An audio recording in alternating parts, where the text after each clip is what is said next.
Hey everyone, welcome back. It's episode 19 of the Horns Up Podcast, your weekly catch-up on all things metal. I am your host, Dan Kaplan, coming to you from Brooklyn, as always. With me, coming to you from Tommy Jutson's long-ass dreadlocks, it's my good friend, Corey Butterworth. Corey, how's it going?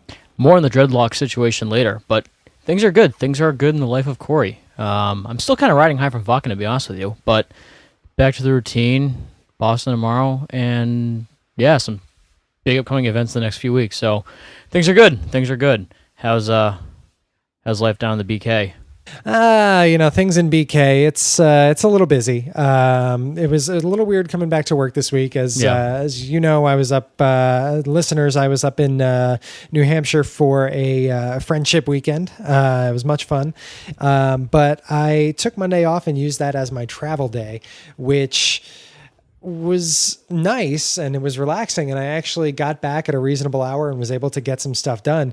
But then Tuesday I had to go back to work and it just felt like Monday, and it was all weird. It threw off my internal clock, and I guess tomorrow's Thursday, but it doesn't really feel like it. How does that? Why does that? Okay, fine. Not to question it. I'll be back to speed in the by the time the weekend rolls around. But yeah, I'm a little bit of a mess right now.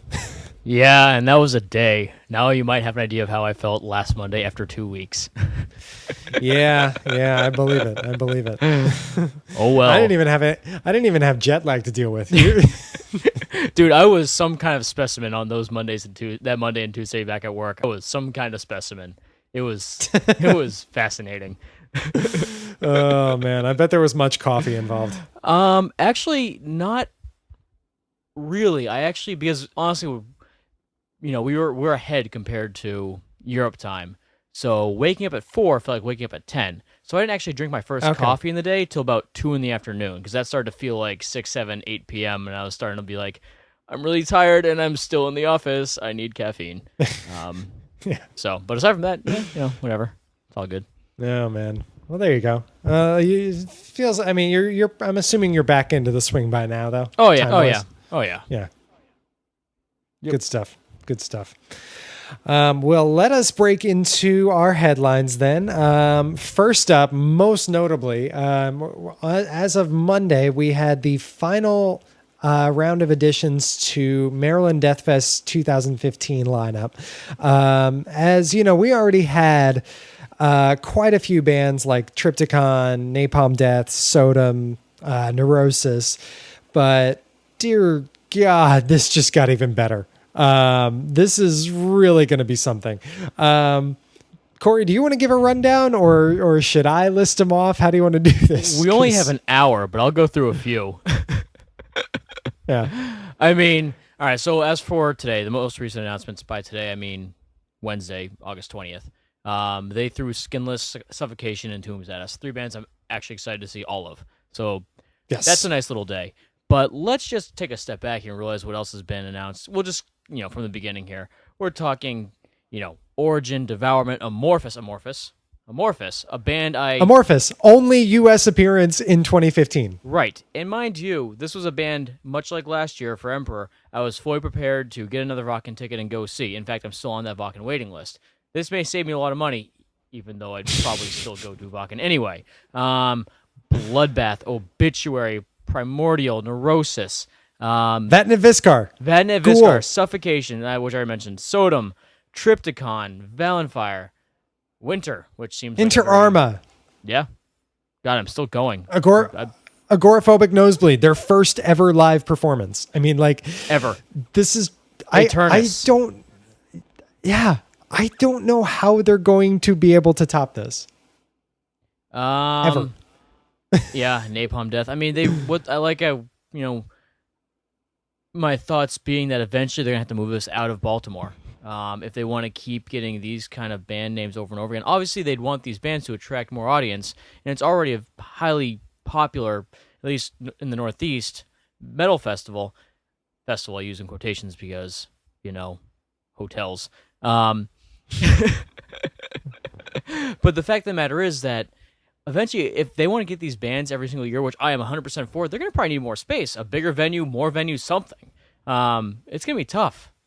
It's gonna be tough, but I'm all for whatever the future holds for this thing. Well, I think, you realize like this is only, it feels like MDF has become such an institution, and it is, but you got to realize this is only its 13th year. Yeah. I think as this thing continues, and there's no reason to suggest there's nothing to suggest it won't.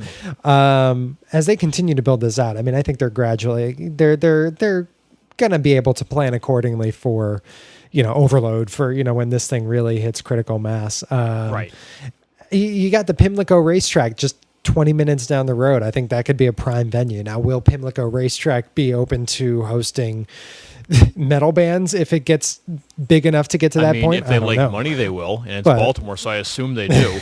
Because there's not much of it floating around over there. But no, actually, along those similar lines, though, and I'm expect these Vakken stories to continue pretty much indefinitely for the rest of my life. But Vakken, the way it works is they rent out one piece of land from one farmer who just basically says, knock yourselves the fuck out. And the first year they got 10,000 there. This was the 25th anniversary, and it was over 100,000. And they basically kept saying, hey, we need more space. Hey, we need more space. Here's a bigger check. And it just kind of kept escalating. So it can be done. I mean, obviously it hasn't grown tenfold in 13 years, and it probably won't grow tenfold in 25 years. But the fact of the matter is, you throw a check at somebody and they'll support. I mean, it's just obviously on the good folks at Maryland Deathfest to maintain the whole situation. But I think they should give it a shot. Which I have no doubt they will. Right. However much it continues to grow, whether they need to expand or not. They've done a hell of a job so far, and I am definitely looking forward to this being an annual thing. Oh yeah. Regardless of where it's located. Oh yeah. So. I mean, I give them all the applause in the world for basically taking what could be a very, very incohesive mess of an event and making it extremely organized in the middle of downtown Baltimore over multiple venues. They've done a hell of a job. They really have. Yeah. So I have full faith that going forward they can pretty much get as big as they want to without issue. Yeah. By the way, Vakken is officially, it's our new Frankie Palmieri thing. You are going to mention it at least once in every episode going forward, I'm assuming. I did beforehand too. I mean, duh. Just in, positive, not Frankie Palmieri light, Right. Just in that we have a quota for number of Vakken mentions per episode. It's going to be a high quota. Yeah. But at any rate, Maryland Deathfest 2015, the 13th edition, full weekend tickets, actually just all tickets, all types of tickets go on sale on September 3rd, or no, September 5th. Right? I'm sorry. September 5th at 3 p.m. That's what threw me.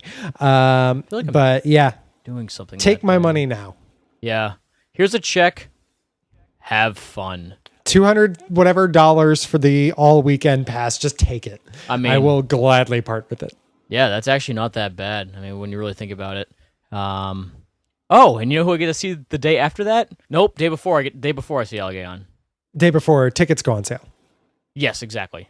Okay, so, I'm thinking day after Maryland Deathfest. I'm like, oh, that's too far away, far out in advance. I went on a little bit of a ticket buying spurge today after work, so more on that later. Nice, but that's why that came up. Cool.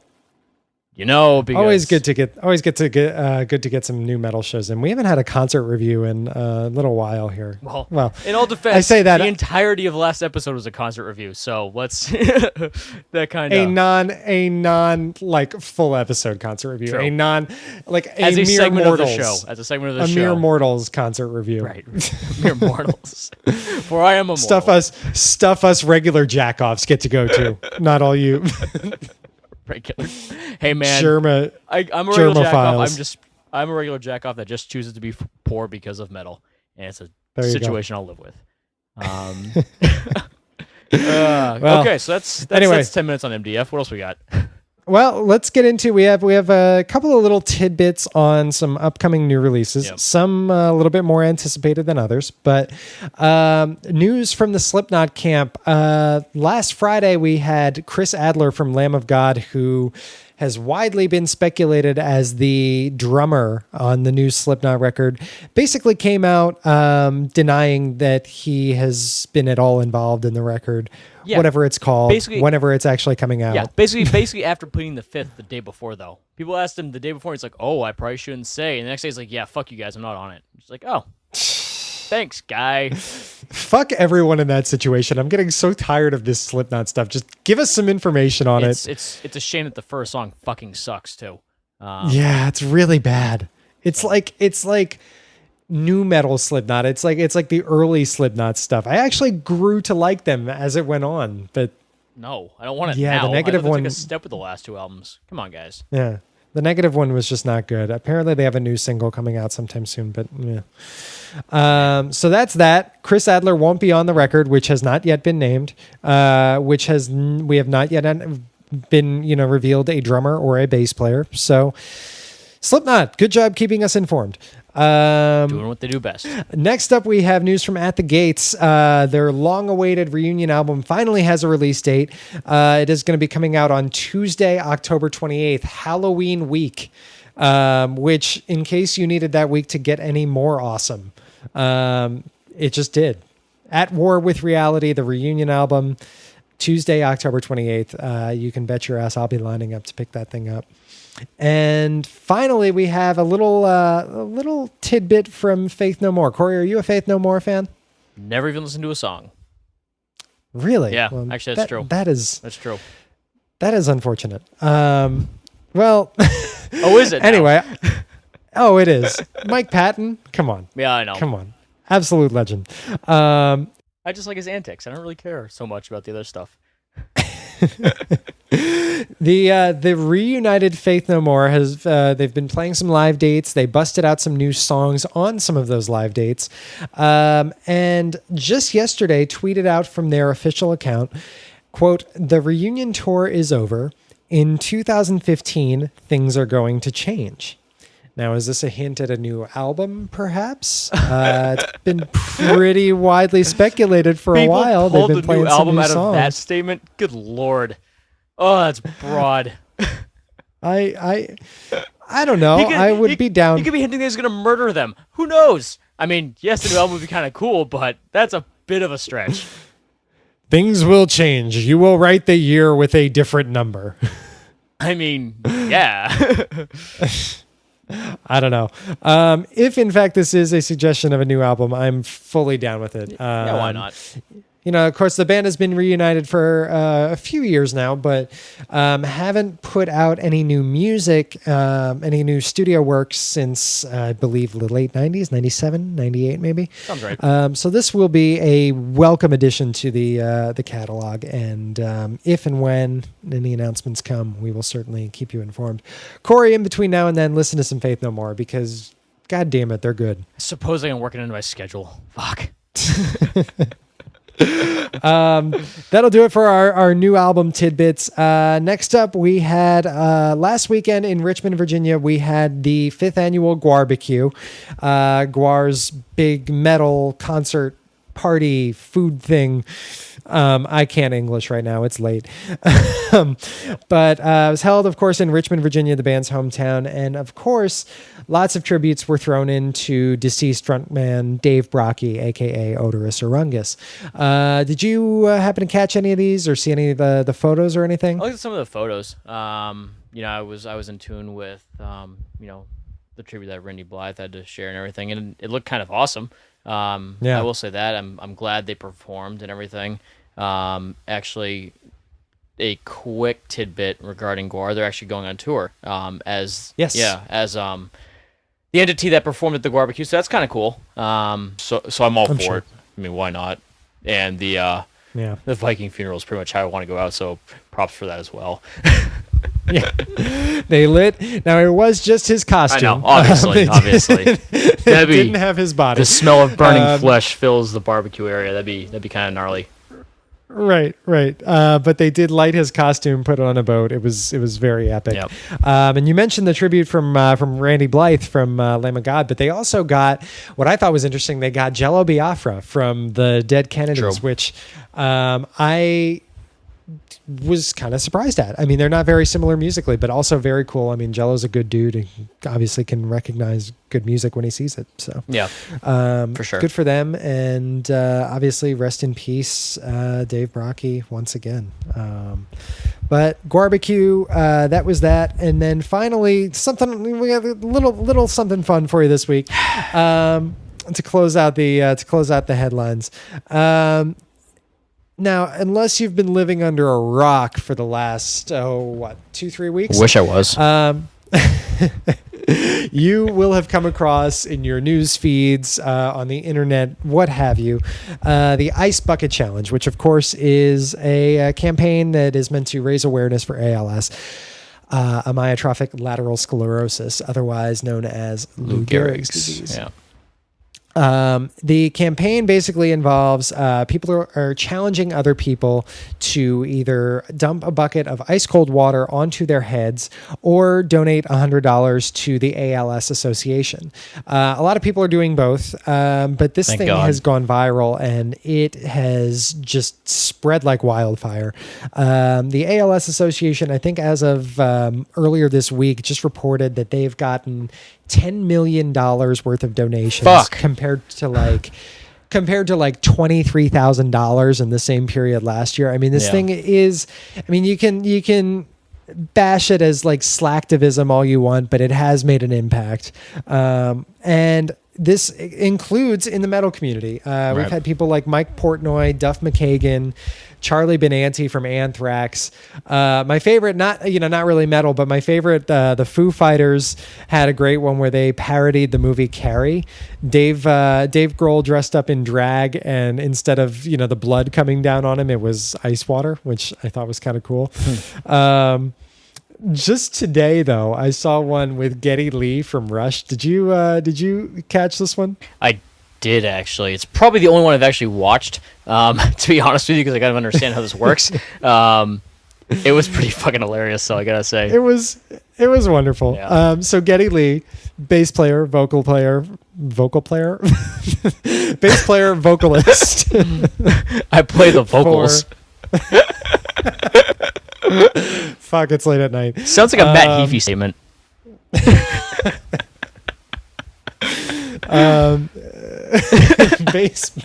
Bass player and vocalist for seminal legendary prog rock band Rush. Took part in the challenge. He was dared by, I forget who got him. Some Canadian guy. He was challenged by someone and did it with a Geddy Lee action figure.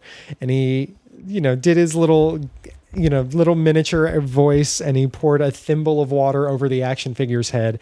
And then you see the camera panning wide to him, who's sitting there beside. And he actually dumps a legitimate bucket of water onto his own head, which is all fine. But my favorite is the water is so cold that it prompts him to make the Borat noise, the wow-wee-wah. Just like that. And I just lost it. Yes, exactly. And I lost it. I'm falling out of my chair laughing because you're looking at two of my favorite things in the world. You're looking at Geddy Lee and Borat combined. And it was just wonderful. So check that out if you get the chance. It's on YouTube. It's on Rush's Facebook It's page. everywhere. Yeah. And interestingly enough, he challenged like this random assortment of people. He challenged Randy Johnson, the ex-baseball player. He challenged the singer from Bare Naked Ladies. It's like I don't get it. But fine. Good on you, Geddy. That was very entertaining. Very entertaining. So that'll wrap up headlines. Let's move into some new releases. We had some good stuff this week, wouldn't you say? Yeah, I approved of some of it. Yes. Yeah. Well, let's get right into it.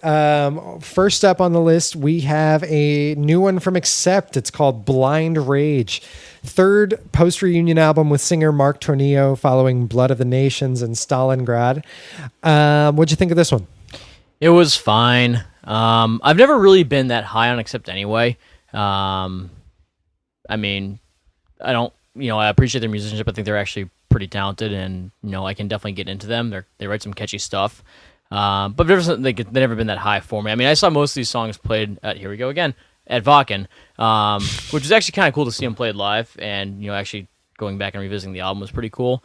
I mean, I thought some of their, I don't know, they had some different paces involved with their songs. They did some different stuff. Mike Tornillo, also known as Almost Brian Johnson, sounded pretty good. I thought it was fine. It didn't wow me. I'll probably go back to it just because I've seen those songs live, and the second time through I appreciate them more. So I probably will be going back to it, but mostly I have just like a sheer curiosity standpoint. It was fine. Nothing wrong with it. Accept is kind of a band that you more or less know what you're going to get from at this point. Yeah, it's kind of it. Yeah. I didn't think this one was a bad listen, but it was the weakest of the 3 reunion albums so far. It seemed to have lost a little bit of the edge. I mean, Blood of the Nations and Stalingrad like really just kind of bowl you over. They were really relentless and upbeat and fast and heavy, and this one at times you had stuff that I don't want to call it poppy, but you had parts that definitely changed the pace up, and you had parts that I'm talking like "Wanna Be Free" or "From Ashes We Rise." That, I mean, while are great, they're great songs, just definitely were a different vibe, and it took a little bit of getting used to, but I do think that there was some great stuff on here. That being said, Bloodbath Mastermind, Final Journey were great. Mark Tornillo held it down really nicely. It's funny because, we talked about this a couple weeks ago. He doesn't sound dissimilar to the guy from Overkill, to Blitz. Yeah, but better. For whatever reason, I don't dislike Tornillo. I like Blitz just grates on me in a way that for whatever reason Tornillo doesn't. So yeah, you are spot on. He is kind of almost Brian Johnson as well. I think this one could be a grower in the long run. Again, I did enjoy it, but I thought it was maybe a slight step back from especially Stalingrad. I loved Stalingrad. At least in pace. We'll see what kind of staying power the songs actually have. Because you're right. I mean, it's a step back in pace. It's not like you said. It doesn't have like, I don't want to say use the same term, but it doesn't have like that punch to it, that edge to it. But it doesn't mean the songs are bad. It doesn't mean they won't grow on me. So yeah, we'll see. Yeah. So that is Blind Rage. It is the new album from Accept. It's out now on Nuclear Blast. Check it out. Next up, we have a new one from Pallbearer, the Little Rock, Arkansas Doomsters. It's their second album, and it is called Foundations of Burden. What'd you think of this guy? I got a lot more excited about that Vatnet Viskar show coming up. Yes. I mean, this was my favorite list. I am now even more there than I was before. Right, exactly. This was my favorite listen from this past week, by a distance, really, when I think about it. I love, some of the more classic Doom, almost funeral Doom, musicianship or musical parts of the song, but they also have like that weird like shoegaze vocal style, which strangely works really well. I mean, it was slow. It was gritty. It was very entertaining. I don't know. I liked it a lot. I don't know. Yeah, it felt. I mean, I like that it was very heavy at times. At times you feel like you're getting hit with a sack of bricks when you listen to this thing. It is just crushing. But then at times it's also very pretty. I'm thinking like the later parts of the song Foundations. There is some really, gloomy but very, very pretty parts to that. I like that, it's, you look at it, it's a 54-minute album. It's 6 songs. So like you're going to worry about these things dragging, but they don't at all. The songs just really find ways to go by quickly and just, it's very well paced. Honestly, I could have sworn Watch in the Dark and The Ghost I Used to Be, which were, which 2 songs that I immediately took to. I could have sworn those were like 5-6 minute long songs, and it stunned me when I realized that between the two of them we were talking 21 minutes of music. Those are awesome listens. Like those, I'm going to go back to this album for those 2 songs, at least initially, over and over again. Loved it. Definitely. Worth noting, this one was produced by Billy Anderson, who has also done stuff for Sleep, High on Fire. You know, he has a great pedigree in the doom metal genre. He's done stuff for Melvins. And this thing, they obviously picked the right guy. This thing just sounds massive. I will definitely be revisiting this one. This was a real treat to listen to. Yeah. So again, Foundations of Burden. It's the new album from Pallbearer. It's out now on, I believe, Profound Lore. Check it out. Spotify it. Do your thing. Next up, we go to, we're actually going to get into a couple of albums that are not technically metal albums, but that we enjoyed all the same. They do have their elements, their darker elements. Yeah. First up, we have the Moon and the Night Spirit. It's the fifth album from this Hungarian dark folk duo, and it is called, I'm going to not pronounce this correctly at all. Holdretek, yeah. Yeah. What'd you think of this one?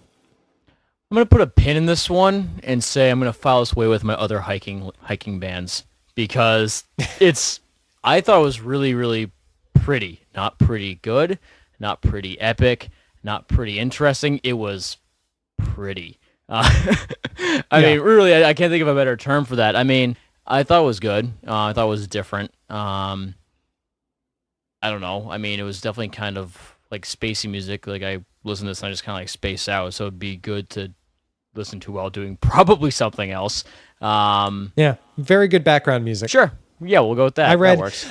I read to it. I had like an hour-long subway ride up to a work event today, and I was just reading and listening to this thing, and did quite well. Can't understand what they're saying anyway, so why the fuck not? Right, it's all in Hungarian. It's interesting that there are only two members of this band. They're multi-instrumentalists, and they pull it off really well. I mean, they have, you know, your guitars, your vocals, obviously, but then they throw in some more traditional Hungarian sounds. You have the stringed instrument called the morin kur. You have the you have the dulcimer, which naturally I'm a fan of. I really enjoyed it. I'm a big folk guy, regardless of whether it includes metal. Well, no, same. I mean, it's interesting because, you know, we've had two releases from, you could file them into the metal category, from a couple duos. And these two do so much more interesting things than, say, for example, the new Wolves in the Throne Room album, which it's just, I don't know. They did a lot with different kind of record. It is. But I mean, I kind of was hoping I would like that album, the Wolves in the Throne Room album, as much as I like this one, I guess. So this is kind of help supplementing that void that was left behind. I liked it. I'll go back to it. I mean, why not? I think more than pulling to Wolves in the Throne Room, I think this is the kind of record Elevati needs to make. Sure. Like, needed to make 3-4 years ago. Right. I mean, I'm not saying it sounds like Wolves on the Throne Room. That's not what I'm saying at all. No.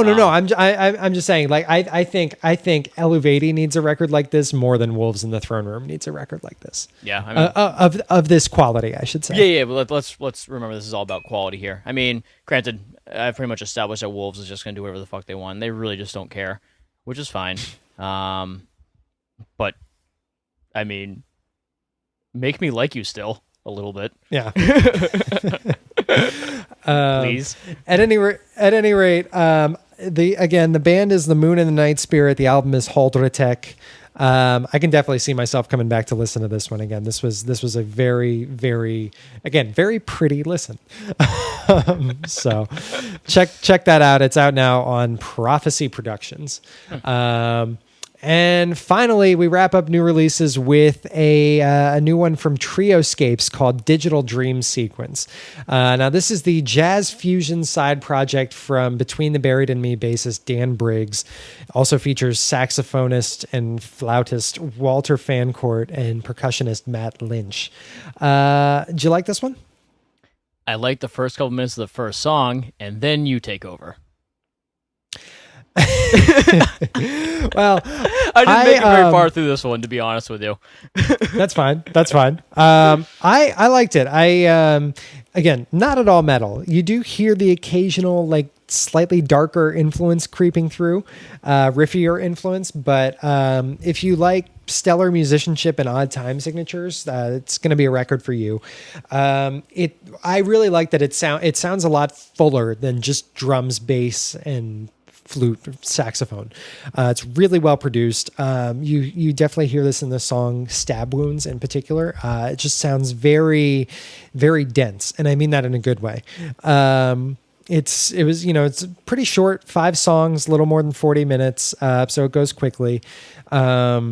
And, I say what you will about Between the Buried and Me. I like some of their stuff more than I like others, but the musicianship on display here, I mean, you can't question the talent here. It's definitely a respectable album. I don't know if it's something I could see myself coming back to every day, but very solid effort. I enjoyed it. So yeah, that's all I got. Trioscape's Digital Dream Sequence. It's out now on Metal Blade. Check it out. I might. I probably won't. Yeah. But I might. Yeah. It might be worth your time. Anyway, that'll wrap up our new releases. Let's do our usual. Let's go back into some old releases, do some retrospectives. Yes. Corey, what do you got this week? Well, revisiting MDF so briefly. The band, I'd probably say we're both the most excited to see out of the lineup is Amorphous. No doubt. Yep. So, you did go back and touch on Skyforger a couple months ago. That was probably episode single digits, one of those things way back in the day. I went with Silent Waters, which was the album that really got me into this band. And obviously once they announced that Amorphous was going to be at MDF, I just kind of went on this crazy Amorphous binge for about 48 hours, and it was a little aggressive. But just going back through this one album, I'm remembering why I was such a fan of it. I mean, it kicks off with a pretty good bang with like Weaving the Incantation, which is a pretty heavy song. Same with The Servant. And then Silent Waters, which they actually shot a music video for, albeit a poor one, where Tommy's mustache is horribly misaligned. Cut back on the face close-ups, guys. He didn't do it well. But it's a nice song.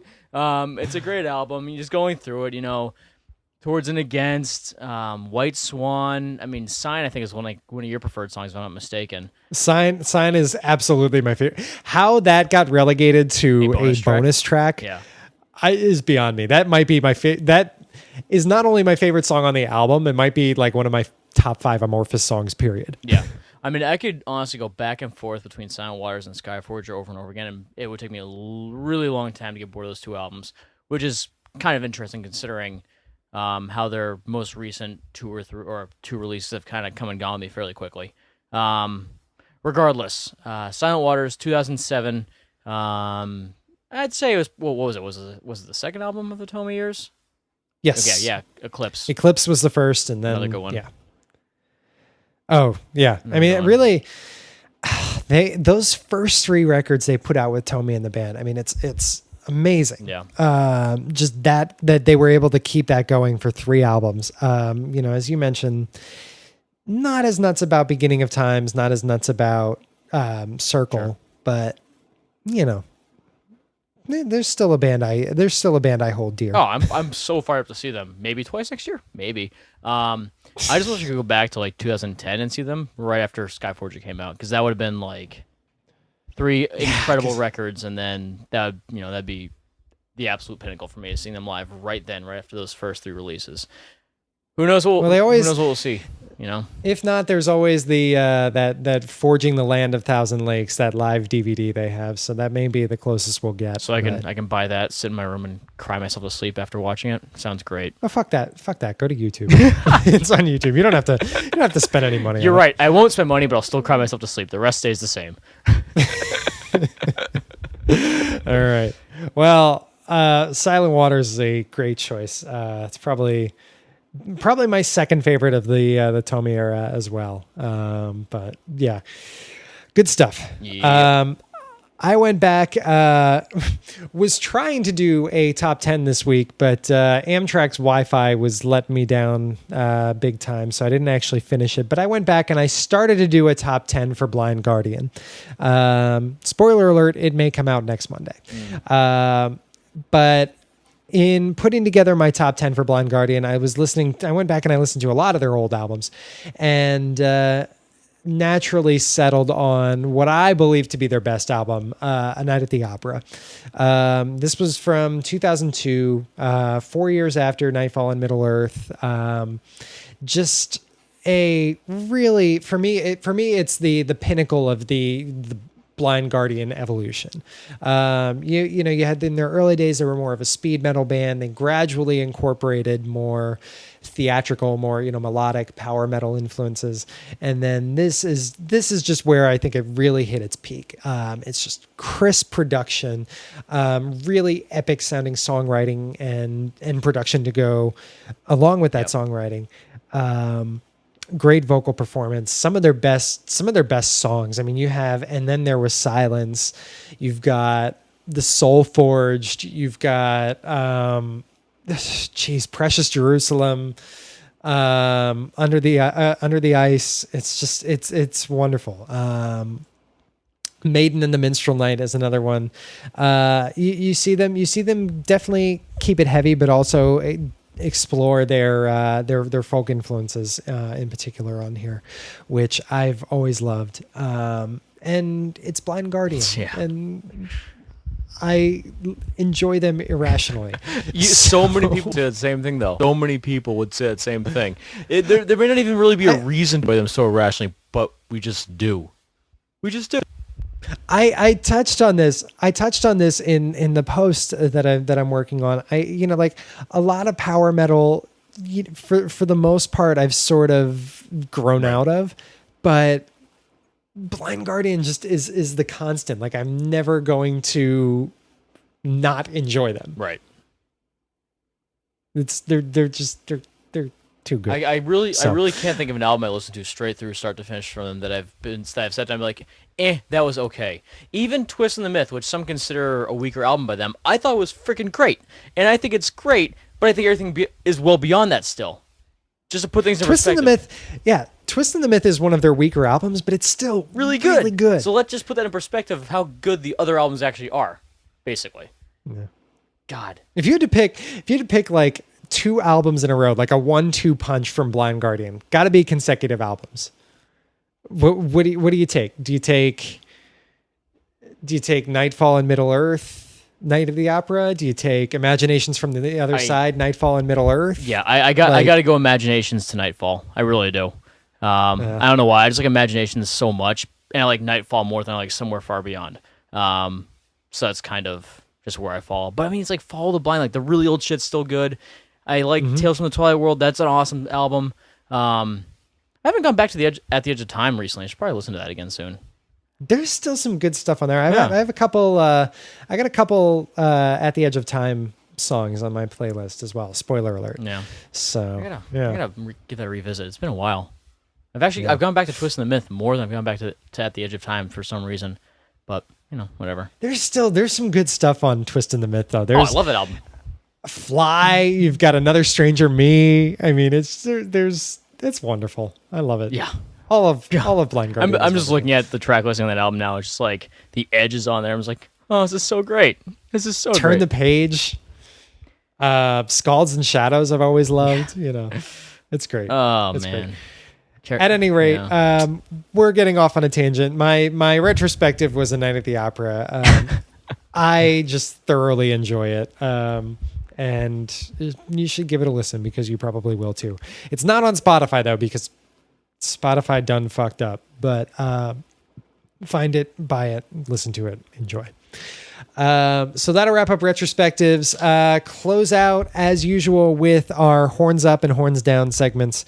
Corey, what do you got for horns up this week? What is making you happy? Well, I got, I have a feeling you're going to talk about a few things, so I'm going to go ahead and do the same. For one, because I touched on it, I touched on it earlier. There's quite a few exciting events coming up in the world of me, which is the world of everybody, or the world for everybody is the world around me. That was weird. Anyway, this Saturday is a Tough Mudder. That's the first big event in the next few weeks for me. Third year running it. It's at this point, kind of just, I don't want to say routine, but it's just a thing I do every year now. done the last 2 years. The first year was definitely a physical challenge. Last year, I trained really hard for it, so less so. It was just kind of fun. This year, I've done zero training, aside from lifting steins of beer and putting them to my face. I really haven't done anything physical at all over the course of the last 4 months of my life since the Boston Marathon. You're gonna cross the finish line. You're gonna be like the cops chasing McLovin in Superbad. You're gonna be like, oh my god, he's the fastest kid alive. This fucking thing's 12 miles. It's 12 goddamn miles. This is gonna suck. There is solace in the fact that none of my teammates have trained as well, because really what happened was my good friend Charlie injured himself last year, and he wants a little bit of retribution, and we all agreed to do it again, so that he can get his, oh so sought after orange headband. So that's Saturday. Stories on that next week, I'm sure. But besides that, bought some concert tickets today. We're talking In Flames Opeth, and we're talking Animals as Leaders and Devin Townsend. Both of those are 2 separate Fridays in December, so at least my year will end well. That said, there are 11 other shows I need to buy tickets for. All of them before those 2 shows. Jesus. So I'm going to be busy. Dude, you don't even understand. My October is nuts. So here's October. And this is the last 2 weeks of October. This isn't even like the entirety of October. October 13th, King Diamond. October 17th, Machine Head, Children Bodom, Battlecross. October 21st, Elevati. Sure, why not? October 25th, Arch Enemy. Sure, why not? October 26th, Ven and Viscar Pallbearer. October 28th, Macedon Gojira Velertok. That's insane. That's like 2 weeks and freaking 6 shows, 7 shows in a 2-week span. I'm probably gonna. This isn't even, and you didn't even mention. I mean, it's not in October, but you've also got Arsis and Allegaon coming up in September. Arsis and Allegaon, September 4th. Windhand, September 18th. Uncle Ass and the Deadbeat, September 25th. Obituary, November 29th. Devin Townsend and Opeth, like I alluded to, are December 5th and 19th respectively. And then I guess we can work into 2015, because why the fuck not? It's on my spreadsheet, my newly created spreadsheet for my concerts, because that's the only way I can goddamn keep track anymore. Dark Tranquility Insomnium, January 7th. Yep. It's getting aggressive. It really is. I'm looking at shit. I thought I had quite a few concerts lined up. I'm looking at I'm at my 21st concert of the year that I booked. I just booked Fucked Up at Irving Plaza. I've got Uncle Acid coming up, and I'm going to see Arcade Fire, which isn't metal, but this Friday. I would like to get to 25, maybe even 30 by the end of the year. I think I can make it happen. Question: How many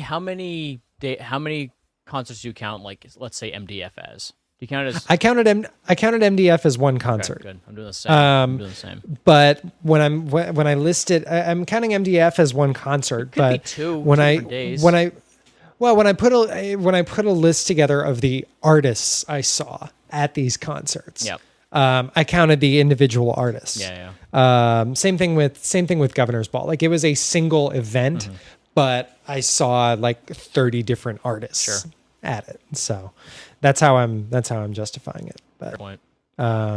Yeah. So yeah, I'll have to get on some of those as well. Certainly Devin, certainly Pallbearer, Tombs, Vat and Viscar. Yep. And I guess I still have to do my Mastodon Gojira Velertok tickets. Honestly, might be one I forego, because I just saw that exact same show like 2 months ago. Honestly, right? Exactly. I mean, granted, I'll go again, but this time it's a little further away, and it's on a weeknight versus the Saturday night it was last time. So for me, it's on Halloween. It's Friday night. Yeah, I'm like really tempted on this. That's tough. That's tough. I don't have. But we'll see. Yeah, I mean. Yeah, they were a lot of fun. They were all a lot of fun back in May. So. Well, like you said, we know it's going to be a different set list for Mastodon, at least because of the recent release. Once More Around the Sun. So who knows? Maybe I'll make the trek up to Portland. We'll see. But aside from that, got some new CDs purchased on the in the world of eBay. So we should be seeing Woods Viperous Green album coming over soon, and then I got the deluxe edition of Solstafir's Ota, which I should have in the next 2 weeks or so. So good stuff coming. Good stuff coming. Very nice. Very nice. Well, my horns up, I am going to talk about a tradition of mine that I call Awesome Week, or hashtag Awesome Week. Oh, God, discounting it. Awesome week is the week around my birthday, August 17th, in which I just try and go out of my way, if not necessarily to make them all specifically birthday oriented or celebrating me oriented. I just try and set up a lot of awesome stuff to happen around my birthday week. This year, that included a trip to New Hampshire to hang out. That included me getting my new Arsenal jersey, my Paramerta soccer jersey, the day I got back. That included Amorphous being announced for Maryland Deathfest, which I didn't have any part in, but god damn, it was pretty awesome. It helps. This morning on the way to work, I saw Danny Pudi, who plays Abed from Community, at our local bagel shop in Brooklyn. I'm going to see Arcade Fire on Friday. I'm getting really drunk on Saturday at my birthday shenanigans. You know, just like little stuff like this, one thing after the other. And I've enjoyed it all, and it's put me in a good mood. So I gotta say, it's, and I'm sure we can both kind of relate to this, and part of that is, this blog and podcast, but 2014 has been pretty fucking stellar so far. When you think about it, It really has. Yeah. The podcast has been fun. I've been playing soccer, which is great. Soccer, you have shows. too. Yeah, it's everything. Yeah. Well, I walked into this year. I when 2014 rolled in, I sort of told myself I wanted to design it that way. I wanted it to be like a year for me. To indulge in like stuff that I, like 2013, for example, was really busy. I changed jobs. I got a new roommate situation. It was a busy year and like full of big essential life changes. This year I was just like, the hell with it. I'm going to have fun. I'm going to do stuff that I enjoy. And I have, and it's been great. I kind of had a similar perspective in that regards. I kind of looked at last year, 2013, and, not the same effect, but similar. I lived on my own, or I moved into my own place, new position at work, kind of thing. I kind of looked at 2013 as like an establishment year. And then once all the pieces were in place, I was like, I'm going to freaking fly sky high in 2014. And that's kind of how it worked out. I mean, talking about splurging and shit like that, we're not going to have that many years left where we can do that kind of shit, man. Think I'm going to be able to go to shows twice? You think I'm going to be able to go to 2 shows a week in like 10 years? Fuck no. I mean, take advantage when you can. Jesus. When I eventually, that's just it. Like when I eventually leave New York City, when, not if, I'm not, no matter where I go, I'm not going to have access to this many like consistently awesome opportunities, whether it's shows, whether it's, soccer leagues, you name it. Yeah. So I really hate, no, I'm not going to reference this. I'm not going to use the phrase that I hate the most, YOLO, but you are only young ones. You're only young ones. We'll call it yo-yo. Yo. Otherwise known as Drake with a speech impediment. So Drake. I don't even know if he has a speech impediment. I just like ragging on him. He's so easy to rag on. God, I know, so right? easy. He's the worst. He was a cripple on a TV show once. Degrassi, I think. Yep. Hashtag look at street where he cred. is today. He writes poor rap songs. Was that a step up in your career or back? You think about it. Anyway, yeah. Yeah. So awesome week. Part of, as we can both agree, a pretty awesome year. That's my horns up. Excellent.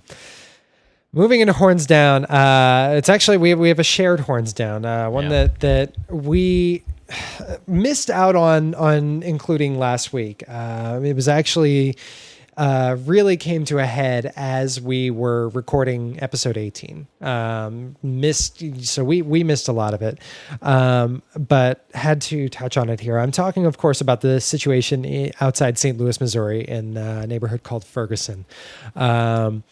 Situation started a couple of weeks ago with the murder of an unarmed black teenager by a St. Louis cop.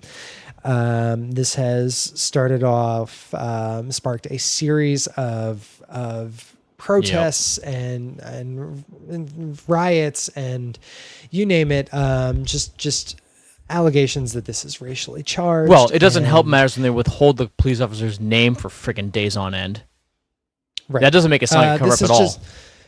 what has followed has been a failure of leadership on all levels, from leadership inside the police department to leadership in the state of Missouri to, frankly, the president, to Barack Obama.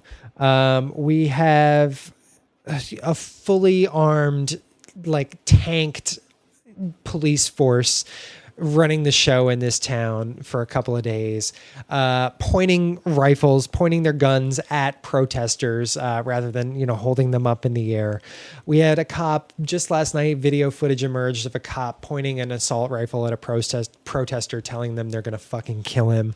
We have tear gas. We have just suppression of the press. We have cameras being reporters being told they have to turn their cameras off. Just full scale systematic abridgment of the freedom of speech, freedom of the press, you name it. This is, I don't care if you're a Republican, a Democrat, these are violations of your most basic constitutional rights. This is a big problem. And I was talking about this briefly as I was traveling abroad. I'm not going to use that term this time around because it doesn't really apply, but I was talking to my buddy, and we were talking to some folks from Bavaria, and we were talking about the states, and we basically explained, look, I mean, you guys have this one perception of us, but the United States will not look like the United States in 20, 30 years from now. And it's because of shit like this. Like, this is a big problem. It's just, it really, like, that whole night, I think I ended up staying up until about 2 a.m. it was like watching a car accident. It was so just absolutely sickening and just absolutely, I mean, it stressed me out. Like, it really freaked me out that this kind of shit could be going down. Not in a war, not in the Middle East, not in some sort of third world war zone, but in our country. Oh, and by the way, this I need to mention. I'm not sure. Did you actually catch the release of the police officer's name in its entirety? I did. I can't remember it off the top of my head. Here's what happened. But I know that there have been support groups and stuff for him. Sure, whatever. I don't give a shit about that. What happened was they released his name after whatever, it's been a week or whatever. Fine. I don't even really give a shit. Before they released his name, they showed a video of those, two individuals, the one who was shot unarmed, robbing a convenience store, or quote-unquote robbing a convenience store, evidence that looked like they may have been robbing a convenience store, whatever. And I'm just thinking to myself, what fucking difference does it make? The dude still killed an unarmed man, and you're trying to soften how bad the cop looks by showing a video of the person that was shot doing something that may not be good? Give me a fucking break. You could have shown a freaking video of, me riding on a roller coaster at Disneyland. They're completely unrelated events. And just pisses me off that the way they're trying to skew the events that took place. Well, and what's bothered me is, like, going back before this, is like how they've tried to bring up his past. Who gives a shit? As if that's fucking relevant. Right? Who gives a shit? I mean, it doesn't matter what his past is. You don't freaking shoot an unarmed guy. And by the way, I'm not sure if you saw. I believe it was the police chief who said, we shot him more than a couple times, but it wasn't much more than that. And then they counted, what was it, like at least 6? I don't know what the actual number was. Yeah. It's just, but that statement was just so fucking pathetic. He was shot more than a couple times, but it wasn't much more than that. Okay, so you shot an unarmed man more than twice, but it's okay because it wasn't much more than twice. What I don't get is how no one has stepped up and just acknowledged this as the just absolutely terrible violation of rights that it is. We're doing it right now. You can bet your fucking ass I'm going to make this friggin'... Well, sure, but I mean, but I'm talking about people in power. People I'm that talking matter. about the president. Yeah. I'm talking about, like, Barack, who, like, mentioned this. It may as well have been in passing. Right. Did the guy forget that he's not running for re-election in 2016? I mean, Jesus, like, what do you even say here? How does this that this kind of shit can be going on, and that someone has not come out and made any sort of statement? Just How many any sort of action, I should say. They've Right. made statements, but what the fuck does a statements statement don't do do? shit? I mean, how many steps to the ladder can you take in the leadership ladder before somebody actually fucking acknowledges the bare truth to this? And it hasn't happened. It really just hasn't happened. The curfew, are you fucking kidding me? That's like one kid misbehaving in a classroom and then making the entire class stay after for recess or whatever. It's like, what the fuck? You have the right to peaceably protest, but we recommend that you do so before our established curfew. Fuck that. It's starting to... Who do you think you are? It reminds me of fucking V for Vendetta, how they have like curfews and shit. Yeah. You know what I'm talking about? That was the first thing I crossed my mind, like, we're going to establish a curfew. Okay, freedom. This is martial law, basically. Yeah. This is martial law, a militarized police force. When the fuck is someone going to step up? When is it going to happen? Is this just going to be continuing for, like, are we going to be talking about this again in episode 25? Like, it doesn't seem like there's any end in sight. Yeah. Yeah. I don't know. I mean, it's just weird. I'm not sure if I'm going to throw this out there, but to anybody that hasn't watched it or doesn't watch Last Week Tonight with John Oliver, yeah, he actually did a really good segment on this particular issue. It was amazing. I encourage everybody to watch it. He just breaks it down to real understood speech that just simplified everything and all the issues at play here. And I just think everybody should just watch it because he just simplifies it all. And he basically just says, this is all fucking really fucked up and here's why. And it's pathetic. It really is. But it's if you want a good summary, if you want to see exactly what we're talking about, check that out. It is worthwhile. It's like 15 minutes or something. I know you watch the show from time to time. Yeah. Just fucking... It's just one of those things, like, I can't fathom how this could be going on in our country. 2014 America. This is supposed to be the country where this kind of shit doesn't happen. The country that prevents this kind of shit from happening. The kind of country that exists because shit like this used to happen in other places. Yeah. I mean, for fuck's sake. I don't know. So, yeah. Anyway. That's that. So remember those like 20-minute tangents we used to go off on for like soccer and stuff? This one was a little bit more real talk. Yeah. Which is probably good for a change. Yeah. Well, I mean, this will probably come up next week. People are getting tired of all this soccer stuff, all this kicky ball. So kicky foot, yeah. But yeah, that was our horns down. Anyway, sorry to end the episode on such a bummer, folks. Next but, week we should probably reverse our horns up and horns down. Finish on the horns up next time. Although, can you imagine though if we had done that this week? Like, so this all really sucks and everything's completely fucked. But I had a nice day. But our lives are awesome. But I had a nice day because I don't live in fucking Ferguson. Yeah, exactly. I don't know. Yeah. Well, there are so many layers and so many tangents to vent about and complain about and see flaws in with this situation. We wouldn't be able to cover them in a week. Never mind an hour. Yeah, and it's not possible. So, at any rate, that'll do it for episode 19. As on that note, yeah. As a reminder, obviously you can get at us on Facebook, facebook.com/hornsuppodcast, Twitter @hornsuppodcast. We are on iTunes, we're on Stitcher, we're on YouTube. Check us out there, subscribe, tell your friends. Obviously, thank you all for coming out. We, really appreciate, we really appreciate you guys listening to the episodes and hope that you continue to do so. So, for Corey Butterworth, I am Dan Kaplan. This has been episode 19. Thank you again for stopping by. And remember, live, love, plow, horns up. We'll see you next week.